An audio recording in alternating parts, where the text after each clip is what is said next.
But we've also been polishing. Look how shiny that is. Thank you, Will.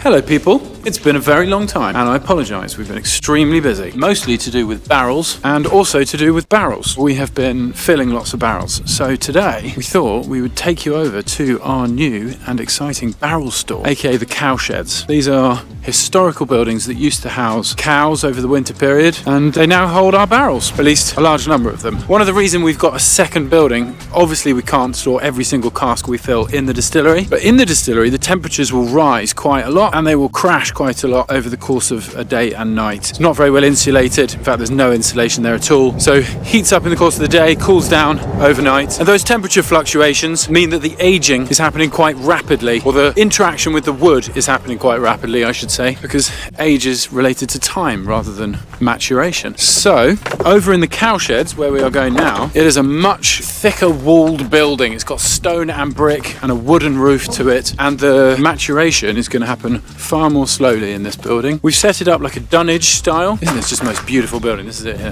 That's Will, by the way. Hi, Will. Will's the assistant distiller. And without Will, the level of banter on a daily basis would be considerably lower, I believe. So, coming around to the front of this building, we're going to go in here, and we're going to go in and we're going to see what we're setting up in, I'm describing it as dunnage style, but really what I mean by that is we're laying everything down, not breaking into our own building. What I mean by that is we are laying everything down. We're not palletizing it, putting it on pallets and stacking it up. We're laying it down and we're going to be laying them on top of each other 3 high. We've still got some on racking, but the majority of them we're laying down in order, trying to get some sense of all these casks that have been filled, which is very exciting. The smell as we've walked in here, genuinely, this is the first time I've walked into this barrel store and smelt the smell of rum throughout the room. There's clearly great maturation and evaporation happening from the casks into the atmosphere. Truthfully, when we were moving the barrels over, we were in and out of the building all the time. Now they've been sat in here and we haven't opened these doors for a few weeks. We can smell that rum in here and it is gorgeous,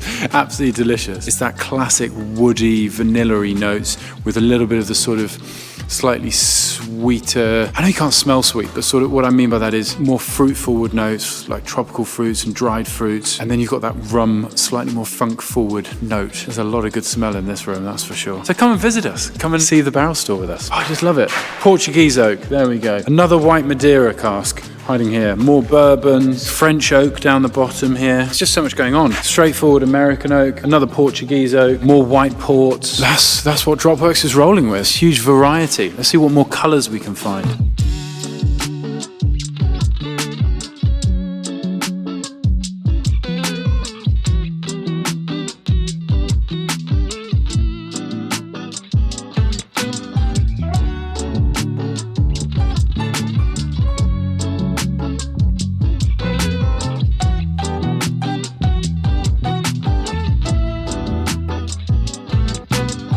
So let me show you around. Over on this side, we've got our American oak STRs. STRs, shaved, toasted, recharred casks. Different levels of char, and they've all been filled with different marks. As you see the color on the front of the barrels, that will tell you what mark, what style of rum we've put into the cask. We then move into our bourbon casks, and this is how they're going to be racked, sort of just leaving spaces in between. And then you've got to picture them 3 high on top of each other. So this is the closest we've got so far to actually racking properly. And you can see the different colors on all the casks. So we have our American oak down on this side, and it's predominantly going to be bourbons, laying it down for longer periods of time, allowing slow maturation to occur. And then over on this side, this is where it gets super exciting for our drops. Cognac casks over here, Oloroso sherry, Bordeaux red wine casks, Sauternes, Muscatels. We've got about 3 different types of Madeira here. We've got white Madeira, old Madeira, and then regular Madeira.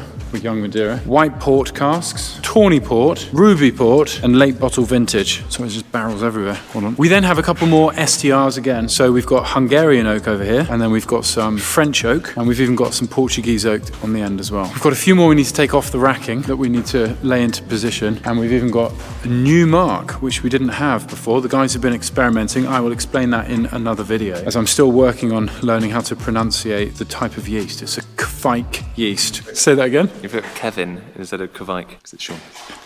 It's not a Kevin yeast, it's a Kvike yeast. Yeah, we'll talk about that in another video. But yeah, a new mark, a totally different flavour profile for our rum. So yeah, lots of exciting things going on in here, but what a beautiful building. Can you see the detail on the wooden roof? It's glorious. Got the roof lights up there as well, and then it's a concrete floor. I don't know when that would have been put in, but yeah, it had straw and mud all across it to protect it whilst it's been empty for a very, very long time. Yeah, we've had that cleared out, so we're back to the concrete. It's lovely.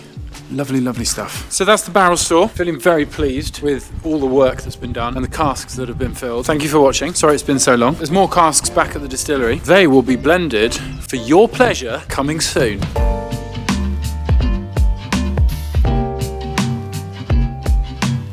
A lot of these casks behind me are filled with private individuals liquid. We call it the century drop. That's because we're doing 100 casks. So you can see, for example, CD 14, century drop 14, the 14th cask in the century drop. So very, very pleased with these casks behind us here. They've been purchased by individuals. Thank you very much. I can't wait to see their faces as they open them in the future and how amazingly delicious and unique each of those drops are. So again, thank you for everyone that's got involved with that. If you are interested in that, please message me at casks@dropworks.co.uk. We'll see if we can get a barrel filled for you, or 3, or 5, whatever. All right, there's a little plug. This is the building with no insulation. Look at that roof. And hence, the speed of maturation in here is just way quicker than in the cowshed. Plus, these big radiators, turn them on every day.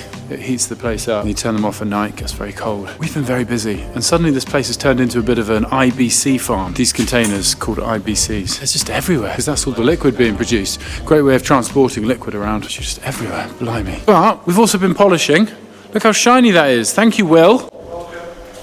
Lovely and shiny. Beautiful. All right, bye for now. Bye-bye.